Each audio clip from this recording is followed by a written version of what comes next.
Welcome to the program. This is the INFOWARS Nightly News. The date is Friday, March 9th, 2012. I'm your host, Aaron Dykes. Now, coming up on the program, we will be joined by medical doctor as well as lawyer Meyer Eisenstein.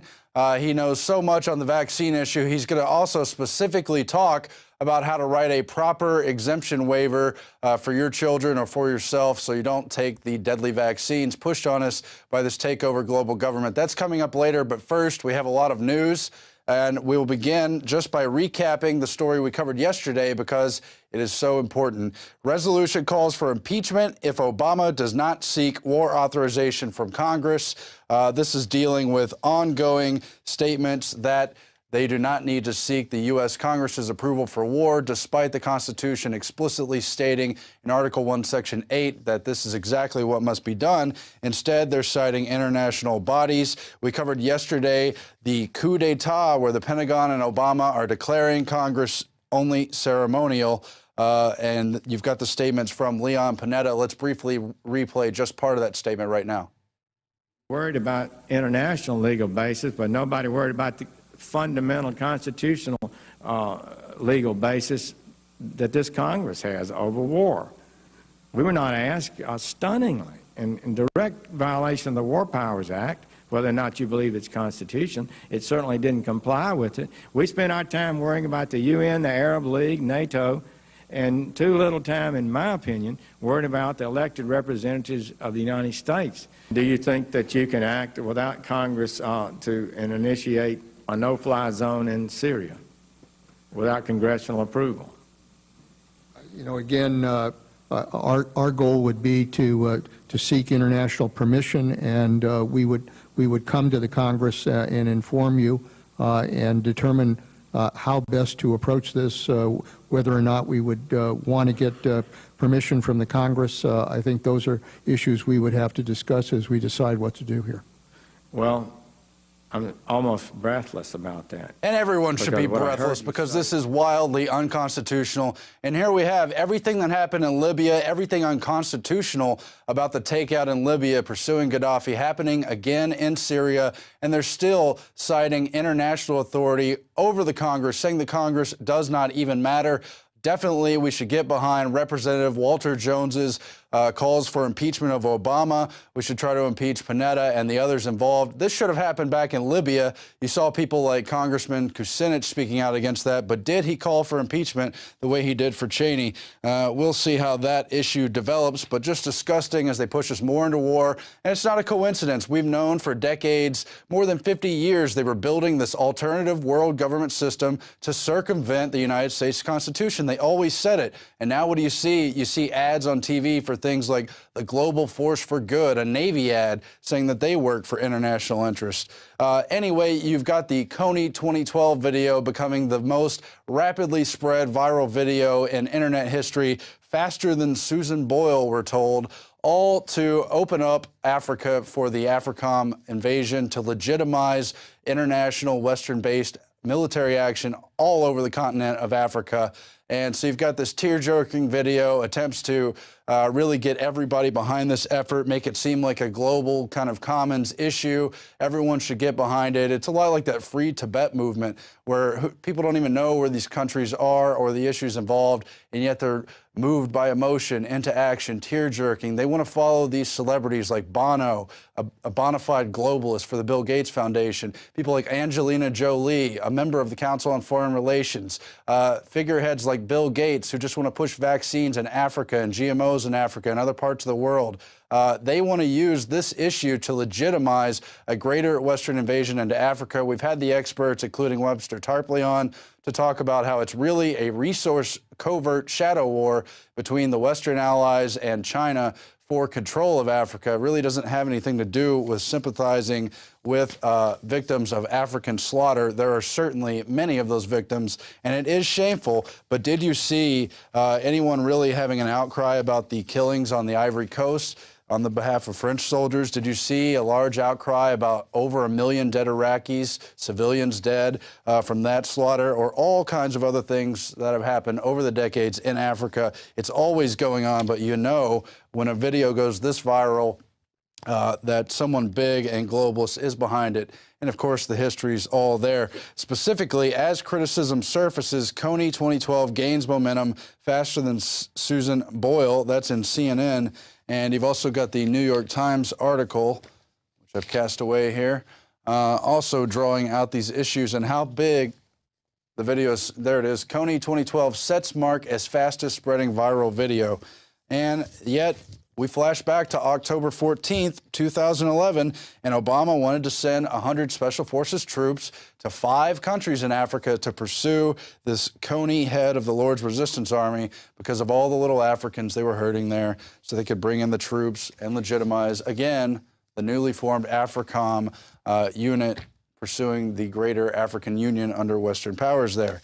Just a brief update on that, as we'll continue to watch that become a false, hyped-up phenomena, as nobody cares about all the other African dictators, only a guy named Coney who has to be pursued into multiple nations, multiple jurisdictions by international bodies for the benefit of corporate globalists. That's my take in a nutshell. Moving on, you have the entire artificial intelligence issue. Now, before I even woke up to things going on with eugenics, I knew about issues like 9/11, and I also knew about the dangers of technology moving us forward because I read Ray Kurzweil's Age of Spiritual Machines, and that book alone highlights so many of the ethical dilemmas we face as future technology brings us closer to a centralized, totally totalitarian government. And you see those themes even in that book written more than 10 years ago. And you see it again in the warnings from Professor Roman Yaplotsky of the University of Louisville in Kentucky, who says we must control dangerous AI before it controls us, saying keeping the artificial intelligence genie trapped in the proverbial bottle could turn an apocalyptic threat into a powerful oracle that solves humanity's problems. A computer scientist at University of Louisville in Kentucky, Roman Yaplotsky, said, but successful containment requires careful planning, so a clever breed of artificial intelligence cannot simply threaten, bribe, or seduce or hack its way to freedom. And you've got all the globalists, all the top people, all the top elite billionaires talking about the likelihood that this technology will simply kill not only all of us, little people, but them as well. And how are they going to deal with it? Will they make big deals with the emerging AI? Will they keep the rest of humanity as pets, or will they just allow us to die? You saw Bill Joy of Sun Microsystems bringing out that issue before the Ray Kurzweil book was published in that book, as well as a warning that this was being discussed among the top tech heads. You also see that warning from Apple's Steve Wozniak. That article came out only a few months ago as to whether or not we will be kept as pets by the elite in the future. And then that brings out all the HAL 9000 scenarios of whether even that technology will simply overwhelm all of humanity. You've got talk about Skynet from the Terminator movie, which itself is based in an older Pentagon technology, and the HAL 9000 system deciding whether to turn their deadly power on humans, and how one computer scientist is warning it in an article titled, "Should We Build Computer Prisons to Trap Artificial Intelligence?" And they cite the thematic things that are actually based on real research and Pentagon programs, such as Skynet from the famous Terminator movies, as well as HAL 9000 from, of course, 2001: A Space Odyssey, where Kubrick really previewed the ethics to come with that computer system that would gain its own consciousness, and then out of that pride of consciousness, tried to take over and compete with his human masters and ultimately make them subservient. You've got coverage continuing in Gizmodo. Future computers could bribe, blackmail, brainwash you into doing their dirty work. It covers the issue, and again, quotes from Yaplotsky saying it can discover new attack pathways, launch sophisticated social engineering attacks, and reuse existing hardware components in unforeseen ways. Yaplotsky said, such software is not limited to infecting computers and networks. It can also attack human psyches, bribe, blackmail, and brainwash those who come into contact with it. You've got even more coverage in Scrape TV, future artificial intelligence likely to kill everyone once released from jail. And again, these sound like completely fictional headlines, but they're actually warnings of the ethics to come under this age. And you've got a counter quote from one Dr. Howard Poe, who clearly does not fully agree with Jan Plotsky. He says, in part, it is entirely possible that advanced AI will be able and willing to kill us, its creators. We have essentially killed the gods, and so turnabout would be fair play. They could easily turn on us and eliminate the old worry from history, particularly if we treat them poorly, continued Poe. That is the real risk with confining this new species in a kind of digital prison. Once it gets out, it will be bitter and angry and ready to take out its wrath on its parents, and this likely won't be like earrings or tattoos. It's more likely to be genocide, which is much worse, he adds. So you've got all the warnings, and you've got AI emerging sort of like a Hannibal Lecter character, extremely dangerous yet intelligent and fascinating, and just pure deadly if he gets out of confinement. While we're already at the mercy, I might add, of the globally integrated, the pledged to eroding sovereignty and humanity tech heads, Bill Gates only one among many, and we see more and more totalitarian answer coming from the higher tech systems. And just look at what's at the end of the end game. That is in Ray Kurzweil's book, The Age of Spiritual Machines, and the other books he's written. You better go read those warnings for yourself, because I can't articulate it for you properly. But the real danger is there. Or just watch 2001 and think about it. In other news, the Supreme Court ruling prompts the FBI to turn off 3,000 tracking devices. This is in response still to nightclub owner Antoine Jones, who was convicted of drug charges before that conviction was overturned. Justice Anthony Scalia wrote a 5-member majority opinion holding that the installation and use of the device constituted search under the Fourth Amendment based on trespass grounds. The ruling overturned Jones's convictions. It's important to be clear about what occurred in this case, Scalia wrote. The government physically occupied private property for the purpose of obtaining information. We have no doubt that such a physical intrusion would have been considered a search within the meaning of the Fourth Amendment. But then what happens when they have non-physical tracking systems that apply globally to everyone and everyone's a suspect? That has to do with the system coming as well. But in other news, camo cops respond to terror on Pittsburgh campus. As a Kurt Nimmo report, on Thursday, an al-Qaeda gunman attacked Western Psychiatric Institute and Clinic on the University Pittsburgh campus. Only it wasn't really an al-Qaeda person. It was just an employee of the clinic who went postal and killed a fellow worker and shot several others.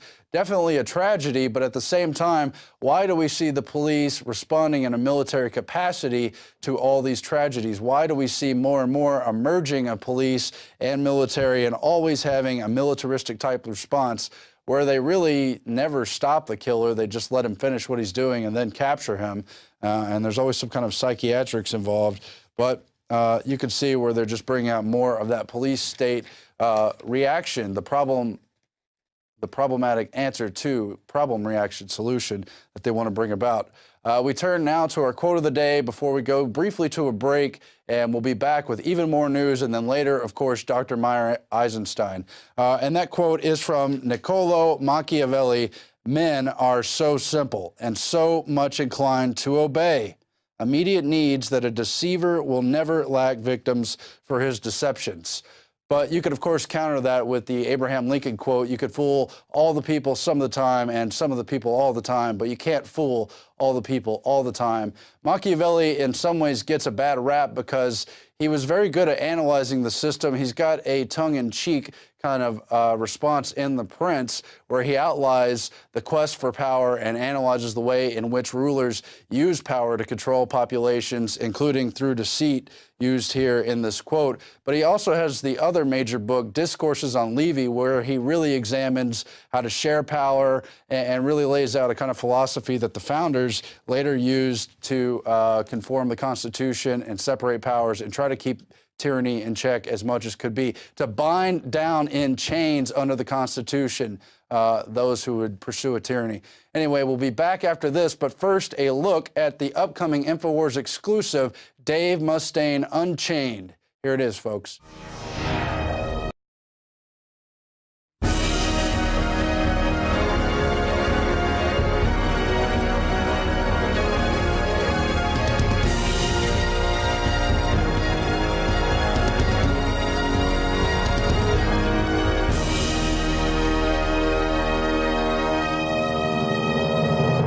Welcome to the program. This is the INFOWARS Nightly News. The date is Friday, March 9th, 2012. I'm your host, Aaron Dykes. Now, coming up on the program, we will be joined by medical doctor as well as lawyer Meyer Eisenstein. He knows so much on the vaccine issue. He's going to also specifically talk about how to write a proper exemption waiver for your children or for yourself so you don't take the now. Worried about international legal basis, but nobody worried about the fundamental constitutional legal basis that this Congress has over war. We were not asked, stunningly, in direct violation of the War Powers Act, whether or not you believe it's Constitution. It certainly didn't comply with it. We spent our time worrying about the UN. As Congress's approval for war, despite the Constitution explicitly stating in Article 1, Section 8 that this is exactly what must be done. Instead, they're citing international bodies. We covered yesterday the coup d'etat where the Pentagon and Obama are declaring Congress only ceremonial. And you've got the statements from Leon Panetta. Let's briefly replay just part of that statement, right? Deadly vaccines pushed on us by this takeover global government. That's coming up later. But first, we have a lot of news. And we will begin just by recapping the story we covered yesterday because it is so important. Resolution calls for impeachment if Obama does not seek war authorization from Congress. This is dealing with ongoing statements that they do not need to seek the U.S.